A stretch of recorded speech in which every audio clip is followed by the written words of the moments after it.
पुण्यातल्या नवी पेठेतल्या शारदा विद्यालयातील 5वी ते 10वी पर्यंतच्या विद्यार्थ्यांमध्ये वाचन आणि तंत्रज्ञानाबद्दल जागरूकता व्हावी यासाठी शाळेनं खास प्रदर्शन भरवलंय.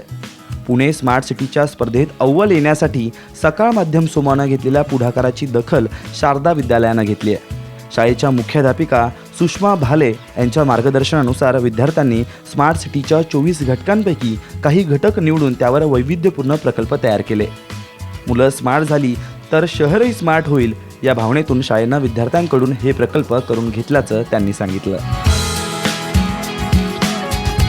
दरवर्षी आम्ही गणपतीच्या काळामध्ये वेगवेगळे प्रोजेक्ट्स असे हाती घेतो, डिस्प्ले करतो. त्याचा मेन उद्देश म्हणजे मुलांमध्ये सोशल अवेअरनेस एक जागृत व्हावं, त्याच्यानंतर टीम स्पिरिट आणि तिसरं म्हणजे क्रिएटिव्हिटी. मुलं क्रिएटिव्हली बरंच काही करतात. ह्या वर्षीचा टॉपिक आहे की वाचाल तर वाचाल in the world of wisdom. कारण वाचन संस्कृती ही मागे पडत चालली आहे आणि पुणं आपलं हे एज्युकेशनचं माहेरघर म्हटलं जातं. म्हणून आधी जर स्मार्ट सिटीचं पहिलं education, if people are educated, if people are well read, then only we can think of smart city. आणि स्मार्ट सिटी म्हटलं की एज्युकेशनच्या रिलेटेड आलं की टेक्नॉलॉजी. मग टेक्नॉलॉजीचा वापरसुद्धा मुलं हल्ली आपण बघतो मोबाईलवर फक्त व्हॉट्सअप, फेसबुक हे सगळे चालू आहे. त्याच्यामध्ये बरेच सोशल क्राईम्स पण आपल्याला कळतात. पण मुलांमध्ये जर हे रुजवलं की सोशल टेक्नॉलॉजी जी आहे, सायंटिफिक टेक्नॉलॉजी, हे जर आपण एज्युकेशनसाठी वापरलं, ई-बुक्सचं जास्त वाचन केलं, तर त्या टेक्नॉलॉजीचा वापर आपण सायन्स अँड टेक्नॉलॉजीचा वापर आपण स्मार्ट सिटी डेव्हलपमेंटसाठी पण यूज करू शकतो. म्हणून मग आम्ही तिकडे तो टॉपिक असा कनेक्ट केला. वाहतूक कोंडी कमी करणे, अपघात टाळणे आणि वाहतुकीचे नियम मोडणाऱ्यांवर नजर ठेवतानाच त्यांची सर्व माहिती नियंत्रण कक्षाला देणारे ट्रॅफिक सिग्नल सेन्सर, शहरातील मोकळ्या जागांच्या ठिकाणी इको पार्क बनवून पर्यावरणपूरक शहर बनवण्याची संकल्पना असो वा टेकड्यांवर पडणारे पावसाचे पाणी अडवून ते थेट अवतीभोवतीच्या घरांना पोहोचवण्याचं जलस्रोत व्यवस्थापन असो, असे विविध प्रकल्प या ठिकाणी सादर केले गेले आहेत. रेन वॉटर हार्वेस्टिंग या प्रकल्पाद्वारे पाणी बचतीचा संदेशही विद्यार्थ्यांनी दिला आहे. हायड्रो इलेक्ट्रिक हा छोट्या वीज निर्मितीचा प्रकल्पही इथं आहे.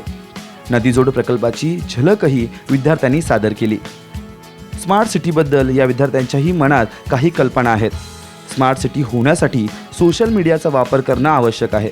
प्रत्येकानं टेक्नोसेवी असायला हवं. याबरोबर वाचनही महत्त्वाचं आहे. स्मार्ट सिटी होण्यासाठी मुळात आपण स्वतः स्मार्ट असायला हवं. सोयीसुविधांचा वापर स्मार्ट करायला हवा. पाण्याची साठवण, कचऱ्याचे व्यवस्थापन स्मार्ट रीतीनं करायला हवं, असं मानसी तिडके सांगते. आम्ही यावर्षी गणपती डेकोरेशनची थीम म्हणजे आमची स्मार्ट सिटी. यामध्ये आम्हाला 2 पॉईंट महत्त्वाचे वाटले, ते म्हणजे वाचाल तर वाचाल आणि सोशल मीडिया. पहिलं म्हणजे आम्हाला या वाचाल तर वाचाल याची इन्स्पिरेशन म्हणजे आमच्या पहिल्या कवितेतून मिळाली. ती म्हणजे इंग्लिशमध्ये आहे, ती म्हणजे टेलिव्हिजन. जेव्हा जेव्हा ही आत्ताची पिढी वाचेल तेव्हाच ते स्मार्ट होतील आणि उद्याचं आपली कंट्रीसुद्धा स्मार्ट होईल. ज्या भागात पावसाचे प्रमाण जास्त आहे त्या भागातील पाणी दुष्काळी भागाकडे वळवण्यासाठी उपाययोजना करायला हव्यात, जेणेकरून आपण दुष्काळावर मात करू, असं ऋतिका गाडेकरचं म्हणणं आहे. मला वाटतं की स्मार्ट सिटीसाठी वॉटर कन्झर्वेशन हे पण महत्त्वाचं आहे. त्यासाठी आम्ही लिंकिंग ऑफ रिव्हर्स असा प्रोजेक्ट केला आहे. त्यामध्ये जिथे नॉर्थ साईडला जास्त पाऊस पडून फ्लड होतो, पूर येतो, तो प्रिव्हेंट करण्यासाठी आम्ही तेच पाणी साऊथला दुष्काळ भागात कसं वापरता येईल म्हणून असं त्याच्यावर प्रोजेक्ट केला आहे. म्हणजे ते फ्लड पण कमी होईल आणि तेच पाणी आपण दुष्काळ भागात वापरून तिथला दुष्काळ पण नाहीसा करू शकतो.